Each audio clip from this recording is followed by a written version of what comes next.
Cuando hablamos de la iglesia, estamos desarrollando una idea que no surge en la mente de ningún ser humano, sino que es una idea de Dios. Esta institución es de origen divino, no un programa o una estrategia basada en las opiniones de los hombres. En el Antiguo Testamento, el concepto de iglesia surge cuando Dios llama a un hombre, llama a Abraham. Vayamos a Génesis capítulo 12, versículos 1 al 3, donde se nos dice cuál era el fin de ese llamamiento. Dice, Jehová había dicho a Abraham, vete de tu tierra y de tu parentela y de la casa de tu padre a la tierra que te mostraré. Haré de ti una gran nación, te bendeciré, engrandeceré tu nombre y serás bendición. Bendeciré a los que te bendigan y a los que te maldigan maldeciré, y serán benditas en ti todas las familias de la tierra. Es importante recordar que Dios es quien llama a Abraham, conocido también como Abraham, y lo llamó con un objetivo específico: apartarlo de la influencia maligna de su entorno y llevarlo a una tierra y por medio de su descendencia conformar el pueblo de Dios. Y es por medio de este pueblo que el Señor pretendía llegar a todos los habitantes de la tierra con el conocimiento de la salvación. Por medio del pueblo de Israel, su intención era que todo el planeta fuera lleno del conocimiento del verdadero Dios. Y la historia del Antiguo Testamento es la historia del pueblo de Dios, sus aciertos y sus fracasos. Pero si seguimos estudiando el plan de Dios que aparece en la palabra de Dios, nos damos cuenta que el verbo de Dios, el verbo hecho carne, el Dios con nosotros, Jesucristo, hace la transición más importante del Nuevo Testamento, al llevar el concepto del pueblo de Dios al de la iglesia. Vayamos a Mateo capítulo 16, versículos 18 y 19. Hablando con sus discípulos, Jesús dijo, y yo también te digo que tú eres Pedro, y sobre esta roca edificaré mi iglesia, y las puertas del Hades no la dominarán. A ti te daré las llaves del reino de los cielos. Todo lo que ates en la tierra será atado en los cielos, y todo lo que desates en la tierra será desatado en los cielos.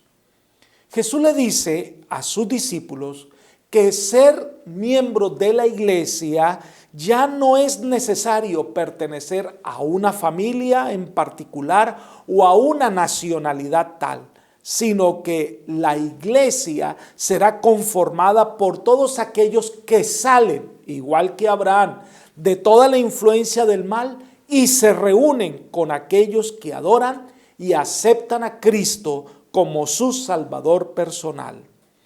De ahí en adelante se usan diversas expresiones para referirse a la iglesia.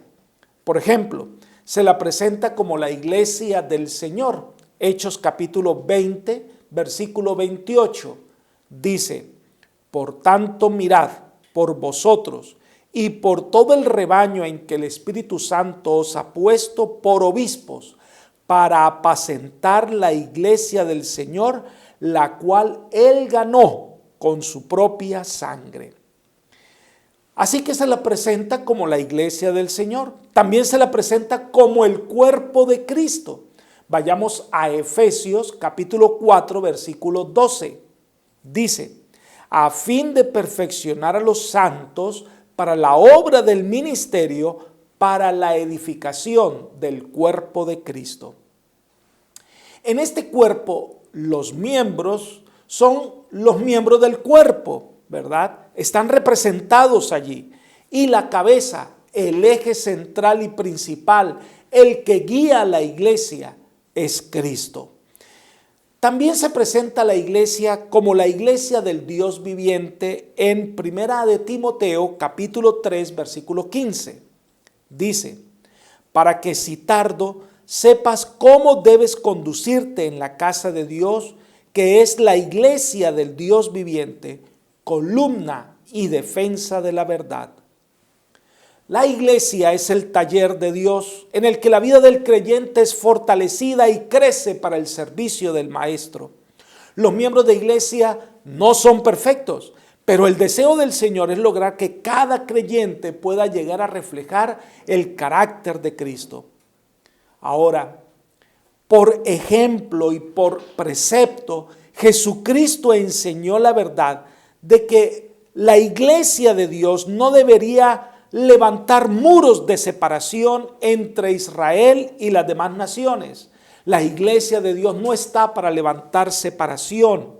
Jesús desea que entendamos que Él está llamando a sus hijos de todas partes y que su iglesia debe brindar puentes de esperanza y no muros de separación. Leamos el Evangelio según San Juan, capítulo 10, versículo 16. En una de sus parábolas más interesantes, Jesús dijo: tengo además otras ovejas que no son de este redil. A esas también debo traer, y oirán mi voz, y habrá un rebaño y un pastor.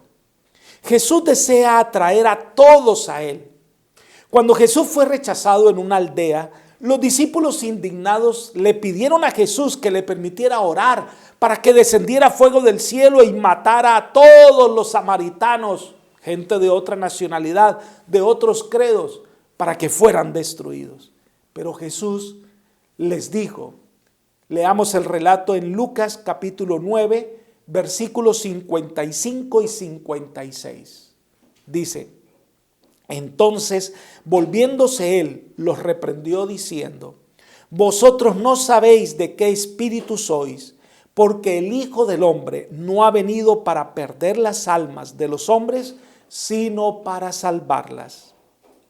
La iglesia no está para anhelar la destrucción de los hombres, sino que es puesta en esta tierra para salvar a las personas. Elena de White escribió lo siguiente: Cristo vino a esta tierra trayendo un mensaje de misericordia y perdón. Colocó los fundamentos para una religión en la cual judíos y gentiles, negros y blancos, libres y siervos estuvieran unidos por una hermandad común, reconocidos como iguales a la vista de Dios. El Salvador ama a cada ser humano con un amor ilimitado. Esto está en Testimonios para la Iglesia, tomo 7, página 214.